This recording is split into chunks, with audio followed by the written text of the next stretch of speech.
আমার 10 বছর বিবাহিত জীবনের গুনে গুনে 2 থেকে 3 বারের মতো হবে স্বামীর হাতের রান্না করা খাবার খাওয়ার সৌভাগ্য হয়েছিল। বেশ কয়েকদিন আগে সে নিজ থেকে আমার জন্য একটা স্পেশাল খিচুড়ি রান্না করেছিল। ওটার স্বাদ আমি এখনো ভুলতে পারিনি। আজকে শনিবার, ছুটির দিন। সে বাইরে মুষলধারে বৃষ্টি নামা দেখে আমাকে বলতেছে, চলো না দুজনে মিলে একটা সবজি খিচুড়ি রান্না করি। তুমি আমাকে কাটাকুটিগুলো করে দিবে, মানে যে সকল সবজিগুলো দরকার হয় সেগুলো কুটে বেছে দিবে, আর বাকি যে মশলাপাতি দিয়ে রান্নাটা করতে হয় ওটা না হয় আমি করে নিব। আমি একটু মুচকি হেসে দিয়ে বললাম, তাই নাকি, তুমি আজকে রান্না করবে? তা বাহিরে যেহেতু এত মুষলধারে বৃষ্টি হচ্ছেই, খিচুড়ি হলে কিন্তু খারাপ হয় না। এমন ট্রিট আমি আবার খুব কমই পেয়েছি। সচরাচর ট্রিট দেওয়ার হলে স্বামী আমাকে রেস্টুরেন্টেই খেতে নিয়ে যায়। তবে আজকে যেহেতু সে নিজ হাতে রান্না করে খাওয়াবে বলে উদ্যোগ নিয়েছে, আমিও তাকে একটু হেল্প করে দিলাম। আমি এখানে চাল ডাল যা কিছু আছে সবকিছু পরিষ্কার করে ধুয়ে কুটে বেছে দিয়েছি। আজকে নাকি সে সকল সবজি দিয়ে হাতে মাখিয়ে লেটকা খিচুড়ি রান্না করবে। অনেকে এটাকে পাতলা খিচুড়িও বলে থাকেন। বাসায় যা যা সবজি ছিল আমি ওগুলোই কেটে দিয়েছি। এখন আবার এক্সট্রা সবজি আনার জন্য তো আর বৃষ্টির মধ্যে বাইরে যাওয়া সম্ভব না। তো সেই সবজিগুলো সাথে পেঁয়াজ কুচি, কাঁচামরিচ, সামান্য একটু হলুদ গুঁড়ো, মরিচ গুঁড়ো, আদা রসুন বাটা, লবণ আর সবশেষে সরিষার তেল দিয়ে সে সুন্দর করে দেখি হাত দিয়ে মাখিয়ে নিচ্ছে।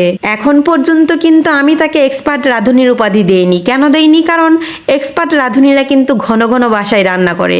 সে তো আর আমাকে এত ঘন ঘন রান্না করে খাওয়ায়নি। এমন করে যদি বেশ কয়েকদিন রেঁধে বেড়ে খাওয়ায় তবেই তো তাকে এক্সপার্ট রাঁধুনি বলা চলে, তাই না?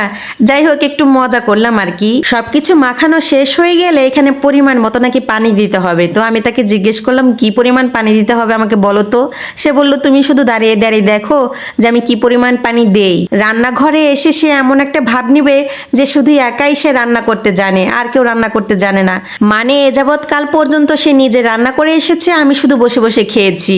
ওই যে একটা কথা আছে না যে 2 দিনের বৈরাগী ভাতেরে বলে অন্ন, তার ঠিক একই দশা হয়েছে। আমাকে পাশেই দাঁড়িয়ে থাকতে হবে, কারণ সে কিভাবে রান্না করে ওটা আমাকে শিখতে হবে। লেটকা খিচুড়ির অর্ধেকটা স্বাদ নাকি নির্ভর করে এই বাগারের উপর। সে কিছু পেঁয়াজ, রসুন আর 2-3টা শুকনো মরিচ, সামান্য কয়েকটা জিরা দিয়ে দেখলাম ভালো করে তেলের মধ্যে বাগার তৈরি করে নিয়েছে। তারপর খিচুড়ির মধ্যে ঢেলে দিয়েছে।